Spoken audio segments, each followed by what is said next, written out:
Jauh di masa lalu, di Sulawesi Selatan, berdirilah Kerajaan Luwu, sebuah kerajaan yang subur dan makmur. Seluruh rakyatnya hidup dalam kecukupan. Hal ini dikarenakan rajanya, yaitu Datuk Luwu, adalah seorang raja yang bijaksana. Tak hanya kerajaan yang makmur, Datuk Luwu juga dikaruniai seorang putri yang cantik. Ia bernama Putri Tandampalik. Berita kecantikan Putri Tandampalik telah tersebar ke seluruh pelosok negeri. Suatu ketika, datanglah utusan Raja Bone. Utusan ini berlayar menggunakan kapal yang besar. Setelah berhari-hari berlayar, akhirnya mereka pun sampai di Kerajaan Luwu. Salam hormat Baginda Raja, saya merupakan utusan Raja Bone. Maksud kedatangan saya kemari adalah untuk menyampaikan salam serta lamaran dari putra kerajaan. Paduka kami Raja Bone bermaksud untuk menikahkan putra kerajaan dan Putri Tandampalik. Datuk Luwu berpikir sejenak. Hukum adat di Luwu tidak memperbolehkan Putri Luwu menikah dengan pemuda dari negara lain. Namun, jika ia menolak, ia takut akan terjadi perperangan antara Kerajaan Bone dan Kerajaan Luwu. Wahai utusan, perlu kalian ketahui bahwa di Kerajaan Luwu ini berlaku sebuah hukum adat, yaitu seorang putri Luwu tidak boleh menikah dengan pemuda dari negara lain. Untuk itu, tolong sampaikan kepada raja kalian supaya saya diberi waktu beberapa hari untuk memikirkan lamarannya tersebut. Beberapa hari kemudian, Kerajaan Luwu gempar karena sebuah kejadian. Ada apa dengan tubuhku? Kenapa tiba-tiba jadi begini? Mengapa kau berteriak? Entahlah ayah, tiba-tiba sakit dan penuh bintik-bintik. Apakah kau makan sesuatu yang aneh? Kemarin aku baik-baik saja, tapi pagi ini semua bintik ini muncul. Tabib.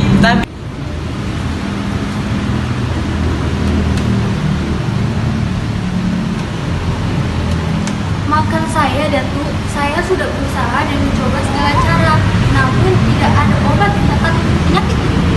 Apa? Bukankah kau tabib paling hebat di kerajaan? Maafkan saya bahkan tidak yakin penyakit ini pernah ada atau tidak. Saya baru pertama kali ini melihatnya. Pada malam hari, Putriku, saya telah mempertimbangkannya. Sebelum penyakit ini menular dan menuju kemudian menular ke penyakit ini, benarkah engkau jika ada menghasilkan dirimu ke daerah lain? Jika itu ada jalan yang terbaik, aku menerima keputusan ayah. Maafkan aku, putriku. Tidak apa ayah, aku tahu bahwa ayah melakukan ini demi rakyat. Aku juga tahu ayah sangat sayang padaku. Sekali lagi saya minta maaf padanya.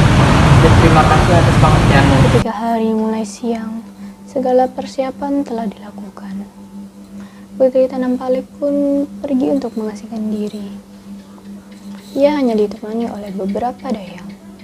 Datuk Luwu pun mengantarkan kepergian anaknya dengan perasaan yang sedih.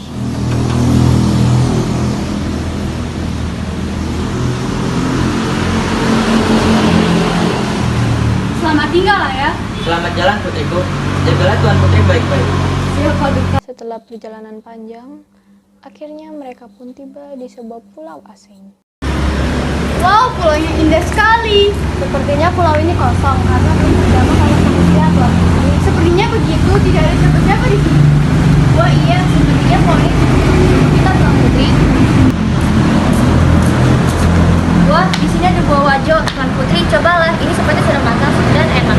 Ah, tidak usah, kalian saja. Aku sudah kenyang kami makan roti di perjalanan tadi. Oke, terima kasih Putri. Mereka pun akhirnya mendirikan rumah di dekat pohon wajo tersebut dan hidup mandiri serta penuh kesederhanaan. Tuan Putri biasa-biasa saja mengerjakannya. Aku hanya ingin mencobanya. Kelihatannya mudah, tapi sulit juga ya. Tinggal di sini menyenangkan juga. Penyakitku sudah tidak separah dulu. Beberapa hari kemudian, Pulau Wajo kedatangan beberapa pemburu yang dipimpin oleh putra mahkota Kerajaan Bone, yaitu Pangeran Bone. Karena terlalu asik berburu, pangeran dan utusan Raja Bone tersesat di dalam hutan. Sepertinya kita tidak melewati jalur ini sebelumnya. Aku rasa seperti itu, Tuan. Wah, ada pocong di sini. Entah, semoga saja pemilik pocong ini dapat membantu kita.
Pangeran teringat kembali akan suatu pelajaran ketika ia masih kecil, yang mengatakan bahwa ada suatu buah yang dapat menyembuhkan segala macam penyakit.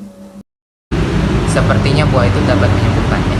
Tuan Putri, sepertinya aku tahu bagaimana caranya menyembuhkannya. Oh, benar. Iya, kau sepertinya harus memakan suatu buah bernama buah wajib. Aku menemukan beberapa di jalan.